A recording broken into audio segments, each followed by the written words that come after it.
Hello, my name is Dallas, and I will be representing My Brain Aches MBA. And we studied Cable One and their IVR, or Interactive Voice Response System. The organizational overview for Cable One.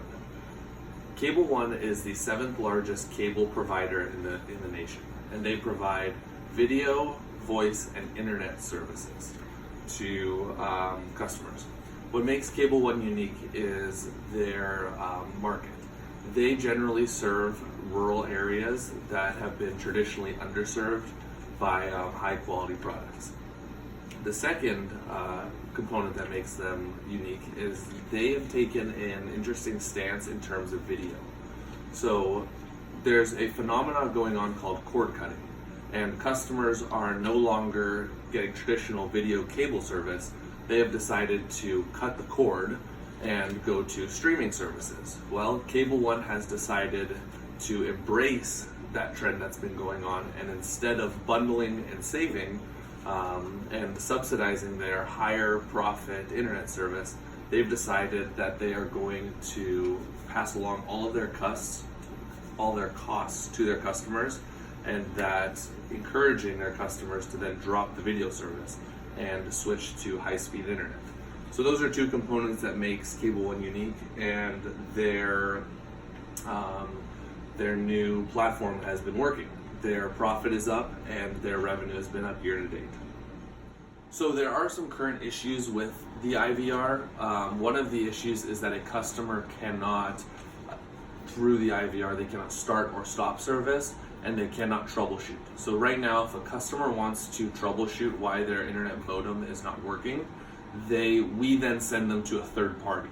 The third party uses their own IVR to send pings to the router, but we do not have that capability. So we are then losing the ability to have high customer service, and we are then paying a third party service to handle some of that troubleshooting through the IVR.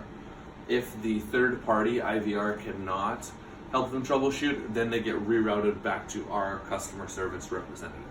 Another issue with our IVR is many companies have the ability for you to interact via voice, so you can speak into your phone instead of having to push the buttons. Cable One has taken the stance that it is not worth it for us to invest in the voice portion of it, because it's a couple $1 million in order to have that service, and we feel that that does not add incremental value to the platform itself, and that the return for having voice isn't going to move the needle as opposed to just clicking the button, because the IVR serves the purpose of lower call times, which helps the customer and which helps our company costs. The next section I want to talk about is supply chain. So I'm going to focus mostly on the internet portion because of Cable One's stance that they are no longer spending incremental capital on expanding video. They're just trying to maintain video. So for the supply chain, Cable One is the overall branch, and we allow customers to connect to the internet through data centers. And the data centers allow the networks of networks to become the internet. From those data centers, because we're focused mostly in rural areas, we run cable or fiber backbones to those rural towns across the country. And once it gets to that town, it then goes to a hub and then gets split out into individual homes or businesses according to. And we offer fiber and we offer cable coax to the home if the customer would like to pay for it. So the supply chain for video is very similar to the internet. The only difference is instead of providing connectivity through the data centers, the content providers then supply the content or the shows to us, and then we distribute that through our network. The Porter's 5 forces, I'm just going to touch on a couple of them. I'm going to touch on the suppliers and the threat of a substitute. So the suppliers, one of the forces is going to be on the video side. So content providers, because people have been cutting the cord, have been increasing their prices every year. And it's kind of a cause and effect happening because the customers are decreasing, but yet they continue to increase their prices. And so that's just causing people to cut the cord faster. And so they're a supplier of content, and Cable One has said, well, we are always handcuffed to what the suppliers want to charge for prices. So we're going to focus on the internet, because the internet, we don't have to rely on a supplier. So that's how they've countered that. The other one is going to be threat of a substitute, and our threat of a substitute for internet is going to be 5G. So 5G is, for simplicity, is internet beamed from a tower to a location. So it's very similar to cellular. The reason that that is a substitute is historically companies haven't wanted to spend the money to run fiber out to these rural areas, so we've been able to dominate these markets. Well, if they're able to beam it from a tower, they don't necessarily have to invest in all the infrastructure. So that is why, as a company, we are doing things to invest in 5G and invest in fixed wireless as well to try to compete with that. The reason that it's not currently hurting our markets is because 5G is very expensive for low speeds. So right now we can still control the speed and our cost, and so if need be, we can always crank up the speed to the customers and then fight off that 5G competitor. So Porter's value chain. I'm going to talk about outbound logistics for primary value add, and that's going to be our fiber and our coax to the home. Like I said before, these markets generally have only satellite as their option for internet, and that is very, it is inexpensive, but it's very unreliable, and if it rains, your internet's going to cut out. So because we've decided to run physical infrastructure to the home, it's going to be much more reliable for internet, which we know people need all the time now, and they can't have that option necessarily of, it's raining, I can't get on my internet today. So that's how we've added value for our customers. The other one that I want to talk about is our support, and our support is going to be a secondary value add. But as of Q2, Cable One's revenue is up 8% year over year, and their employees are only up 2% year over year. Sorry, 0.2% year over year, which means that Cable One has been able to increase revenue without increasing any employees, pretty much. So that means that we are becoming more efficient, and we are keeping costs down by implementing things like the IVR and continuing to invest capital in support information system structures such as the IVR without increasing our costs. And that has been a competitive advantage that has allowed us to keep prices down because we don't have to increase our support.